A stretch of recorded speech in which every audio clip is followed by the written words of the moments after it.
부정선거 죄악 때문에 2022에는 글로벌 금융위기 당첨. 나는 끝내 트럼프가 계엄을 쓰지는 않을 것이라고 예상한다. 미국 군부 충성파가 주장하더라도 결국은 미국은 기독교 국가다. 이미 친중 바이든의 선거 조작에 중국식 정변까지 당했는데 역시 중국식으로 응전하기는 트럼프의 명분이 없어진다. 그리고 미국 민주당과 딥스테이트 귀족들은 끝내 부정선거 주장을 외면할 것으로 예상한다. 어차피 99.9%의 사람들은 살아남고 70대 중반의 트럼프도 별탈이 없는 CCP 역병은 민주당 정권 시대에는 없던 것처럼 바뀔 것이다. 리만 사태 때와 다르게 강한 인플레이션 압력이 발생이 나온다. 올해 봄에 CCP 역병이 기승을 부릴 때 한국의 미국 민주당 측의 보고서를 받은 증권사 애널리스트 유튜브 방송을 본 기억이 있다. 맙소사, 인플레이션 유발하여 그것으로 국가 부채를 해결한단다. 서민들의 부를 뽑아먹어서 딥스테이트 귀족들의 돈을 계속 벌어주면서 그 연장선에서 국가 빚을 청산한다는 계획이다. 부정선거를 외면하고 따돌림하여 덮어버리면 여기서 미국 민주당 의도대로 트럼프 지지층이 따라주기는커녕 정반대로 갈 가능성이 높다. 인플레이션 시그널에서 방치를 하여 그 위험을 미국 민중계층이 받아주는 것에 미국 인구의 절반이 결사항전하는 반대를 외칠 가능성이 매우 높다.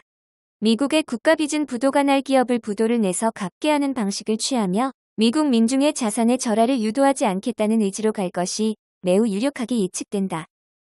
트럼프 지지층은 미국의 전 세계 패권 유지는 필수는 아니라고 바라본다. 리만 사태 때 자산버블 붕괴를 인위적으로 막는 실수를 반복하지 않을 가능성이 매우 높다. 결국 자산버블 붕괴의 인위적 봉쇄가 기독교적 자유를 스스로 봉쇄하는 헬라적인 부자유함의 문제로 빠지게 된 것이다. 선거 조작에도 불구하고 트럼프의 입맛에 안 맞으면 파이어 하는 것에서 앙심을 품은 귀족층이 양적으로 상당한 것 같다. 귀족들은 트럼프 용어대로 말하여 부패한 상태로 복귀하길 원한다. 법 위에 귀족이 있고 그것을 유지하길 원한다. 사실 기독교 문화에 제어되지 않는 헬라 문화는 귀족들의 갑질의 권리를 보장해준다. 리만 사태 이후에 부시 정권을 비난하며 미국 민주당은 미국 사회에 아담 스미스의 보이지 않는 손은 있는가 하며 의문했다. 이제 미국 공화당 지지층은 대공황을 둘러싼 케인즈적 깨달음 자체의 허구성을 깨달을 때라고 생각한다. 증권 유튜버 방송에 자주 나오는 신한금융 오건영 팀장의 용어를 빌리자면 시장이 발작하여 뒤집어지면 미국 연준은 언제나 많은 사탕을 들고 사탕을 쥐어줬다. 탐욕은 무제한적 용인되고 그 비용은 민중계층이 지게 됐다. 민중이 힘들어지는데 그것을 돕자는 것이 도리어 민중의 비용을 전가한 것이다. 한국의 부동산 시장은 권력을 쥔 시족 권력의 무제한적 탐욕을 제어할 길이 없어서 문제다. 미국 자체가 수요 공급 시장 경제 원칙과 반대로 많이 흘러왔다. 그 영향을 받아서 권력을 쥔 사대부 귀족 시족의 탐욕이 강하게 반영됐다. 많은 한국 국민은 이러한 탐욕의 시장 경제적 제어를 바라고 있다. 그런 의미로 대폭락을 기대하고 있다. 미국도 좀비 기업이 어마무시하고 독일도 좀비 기업이 어마무시하고 한국은 좀비 기업이 뭐 따지기 민망할 수준이다. 이런 거 모두 의제화하지 말자. 가짜뉴스로 도배하고 민중계층의 인플레이션을 전가하고 상층 귀족들이 이익을 뽑아먹는 구조의 완결편이 바로 미국의 도미니오몽 시스템의 선거 부정이다. 도미니오몽 시스템의 선거 부정은 결국 MMT의 사회적 반영물일 수밖에 없다. 이러한 도미니오몽 시스템의 과학은 엥겔스의 과학적 사회주의의 과학과 정확히 일치한다. 미국의 자유주의 시스템과는 궁극적으로 거리가 먼 것이었다. 한국의 부정선거는 대한민국 건국 직전에 대한민국 건국 반대운동을 했던 남로당 좌익시족들의 신종교 신앙과 관련된다. 기독교 신앙에 제어되지 않은 헬라 신앙이 귀족 과두정으로 이어지듯 신종교 무당 신앙은 헬라 신앙보다 더 극한적 귀족과 두정의 당파적 편파성으로 이어진다. 좌파 정권은 계속해서 반한 미동맹으로 사실상 지속하고 있다. 도미니오몽 시스템과 부정선거 고발하면 해고가 되는 미국의 현실은 한국이 이미 오래전에 겪었다. 자산버블에 입각한 세금은 특정 시족 혈연이 독식한 정부 권력의 통치 기술 확보로 이어지고 있다. 한국의 부정선거는 고대 중국 사회의 권력을 희구하는 속내를 다양한 서구 표현으로 숨기는 이들에게서 나타났다. 고대 중국사를 읽어본 이들은 누구나 알지만 부정하게 권력을 찬탈하면 언제나 반민주 포갑구조로 나타났다고 한다. 한국의 부정선거도 마찬가지로 반민주주의와 밀접한 상관이 있다. 이렇게 유럽식 봉건전제주의나 아시아적 봉건전제주의에 1차원적 인간으로 복종하는 상태의 진실과 정의는 자유민주주의의 진실과 정의가 아니다.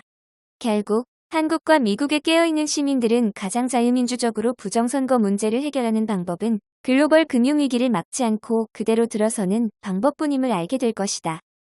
한국의 국민들은 조갑제씨 세대들이 대동신앙을 팔아대는 공동체주의가 요순시대의 미래 도래가 아니라 그것을 빙자한 도장파 플러스 박주파의 선거부정과 그들 파벌의 이익도래임을 알게 됐다. 좌파 사회주의 사상전 이전에 그 신앙 코드를 인정하면 무조건 사상전에서 좌익이 이기게 되는 자충수임을 알게 됐다. 글로벌 경제의 부채 사이클의 종점에 있는데 이를 어떻게 넘어설 것인가?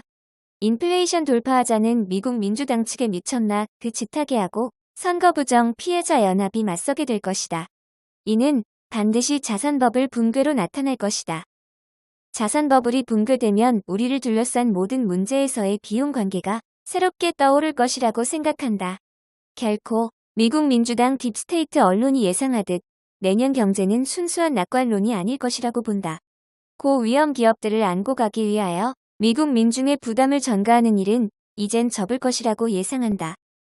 한국의 부동산 뉴스도 공급 부족이란 가짜뉴스이거나 갖가지 소비자들의 정상적 판단을 헷갈리게 하여 좌로나 우로나 방향만 달랐지 건설사 이익을 향한 것에도 근원적이며 근본적인 반성에 다다를 것이라고 생각한다. 미국 경제에서 인플레이션 소식이 떠오를 때부터 미국 민주당 딥스테이트 연합 권력의 유지를 위한 시스템에 대한 근본적이며 근원적인 파괴를 지향할 수밖에 없는 요구가 반복될 것이다.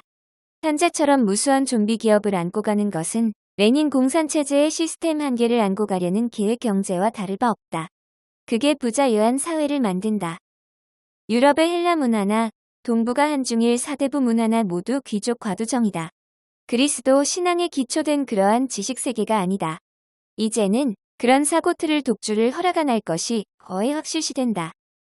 2021년의 봄부터 금리가 지속적 상승하면서 고위험 기업의 지속적 파산이 내년 연말에 거대한 소용돌이를 일으킬 것이라고 예측된다. 부채 사이클의 끝은 언제나 똑같다. 거대한 부서짐이다. 피해갈 방법이 없다. 부정선거는 합의된 유의의 가능성을 소멸시켰다. 세 줄 요약. 1. 문주앙은 2개의 공약을 지킬 것이다. 2. 한 번도 경험해보지 못한 나라를 만든다. 3. 또 다른 것은 부동산 가격 안정. 안정이 너무 심해서 최종적으로는 떡락. 구독, 좋아요, 알림 설정.